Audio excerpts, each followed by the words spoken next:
Matahari siang menembus jendela pesantren, menerangi halaman-halaman Al-Quran yang dipegang Hasan.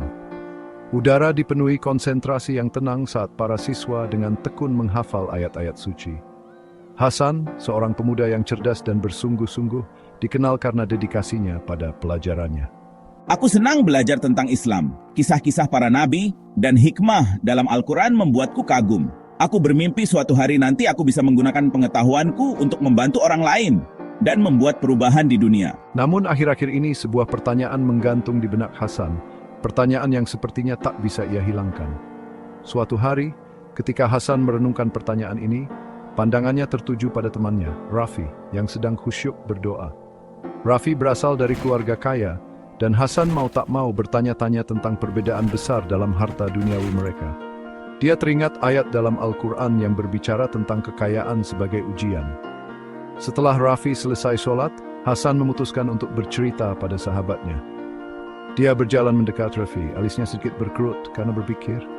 Hasan tahu Rafi memiliki jawaban yang insightful. Rafi, aku punya pertanyaan yang mengganggu pikiranku. Apa itu UMSK?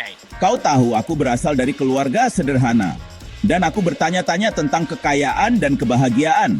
Apakah memiliki lebih banyak uang benar-benar membuat seseorang lebih bahagia? Saya guit sipri yang gil saya mayat yang buat Hasan seman. Gildi Lini Hasan, dogot dengan pertama di SM itu.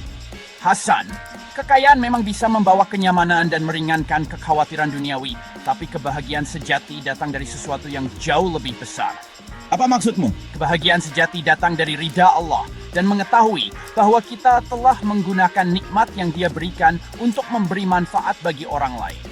Ingat apa yang dikatakan Nabi, semoga keselamatan besertanya. Sebaik-baik manusia adalah yang paling bermanfaat bagi orang lain. Hasan dingisan dan saksaba.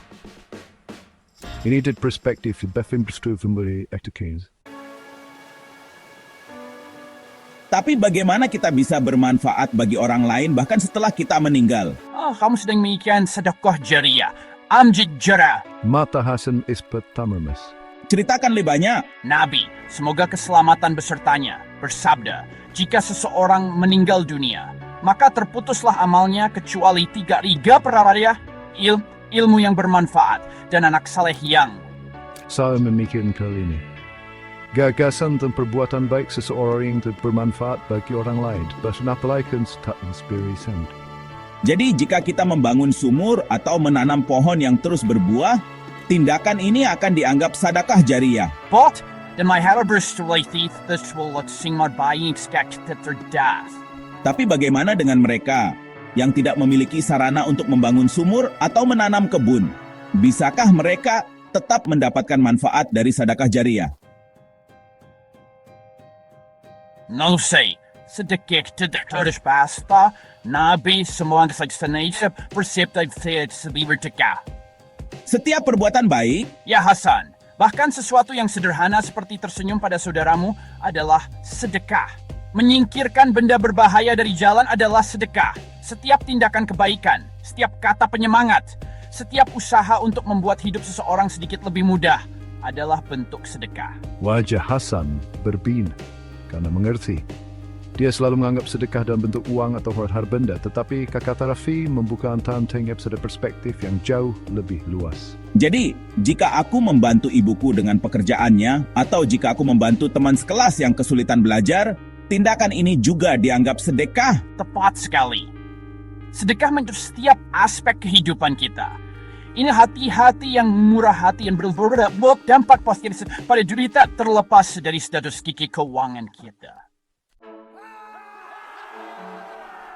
Bisakah kau berbagi contoh seseorang yang mewujudkan semangat kemurahan hati ini? Pernah Syekh kau mendengar tentang Utsman bin Affan, salah satu sahabat Nabi? Semoga kesulitan fine.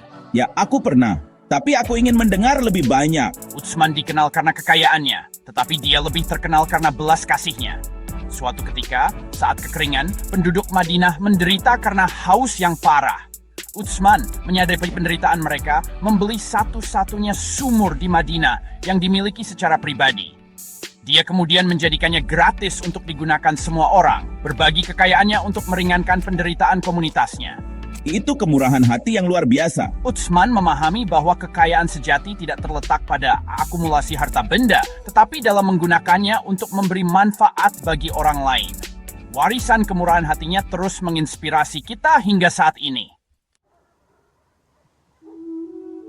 Sejak hari itu, perspektif Hasan tentang sedekah berubah selamanya. Dia menyadari bahwa itu bukan hanya tentang memberi uang, ini tentang memberi dirinya sendiri, waktunya, usahanya, kebaikannya. Dia mulai memperhatikan peluang untuk bersedekah di mana-mana. Dia mulai membantu ibunya dengan pekerjaan rumah tangga tanpa diminta.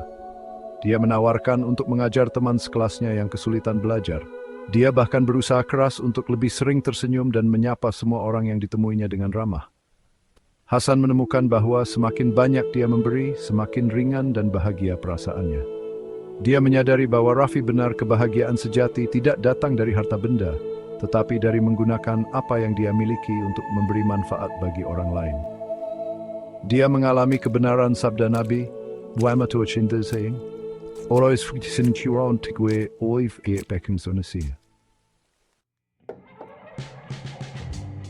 Saat Hasan merangkul semangat sedekah, dia melihat perubahan pada Rafi juga. Rafi terlepas dari kekayaan keluarganya, selalu rendah hati dan baik hati. Tapi sekarang terinspirasi oleh transformasi Hasan, dia menjadi lebih sadar untuk menggunakan kekayaan keluarganya untuk membuat perbedaan. Rafi mulai sponsorian yatim dan menyumbang untuk tujuan amal. Dia juga mulai mengikuti kerjaan di dapur umum setempat, menyajikan mahasiswa untuk berspingan tentangnya sendiri. Lagi maupun gets kepuasan setiap digital dari beliau priwa, tetapi dari menyaksikan senyum di wajah orang-orang keksin. Teman-teman mereka di pesantren terinspirasi oleh teladan Hasan dan Rafi, juga mulai memasukkan tindakan sedekah ke dalam kehidupan sehari-hari mereka. Sekolah yang dulunya dipenuhi dengungan tenang dari pelajaran, sekarang dipenuhi dengan energi yang berbeda. Energi kasih sayang, kemurahan hati, dan keinginan bersama untuk membuat dampak positif di dunia. Pelajaran tentang sedekah telah melampaui ruang kelas dan sedang dipraktikkan. Kisah Hasan dan Rafi mengajarkan kita bahwa esensi sejati dari sedekah tidak hanya terletak pada sumbangan uang, tetapi dalam menumbuhkan hati yang murah hati yang berusaha untuk memberi manfaat bagi orang lain dalam segala keadaan. Ini menyoroti kekuatan transformatif sedekah, baik bagi pemberi maupun penerima. Dengan merangkul semangat sedekah, kita tidak hanya memenuhi kewajiban Islam kita, tetapi juga menciptakan masyarakat yang lebih welas asih, adil, dan setara. Kita menyadari bahwa tindakan individu kita memiliki efek riak, menyebarkan kebaikan dan kemurahan hati ke seluruh komunitas kita dan sekitarnya. Saat kita berusaha untuk mengikuti ajaran Islam, marilah kita mengingat pentingnya sedekah dalam segala bentuknya. Marilah kita menjadi sumber kenyamanan dan dukungan bagi mereka yang membutuhkan, menggunakan berkah kita untuk membuat perbedaan positif di dunia. Karena dengan memberi, bahwa kepli sebagai kan progrin buat pebensen, kuasa bendingan kenesferig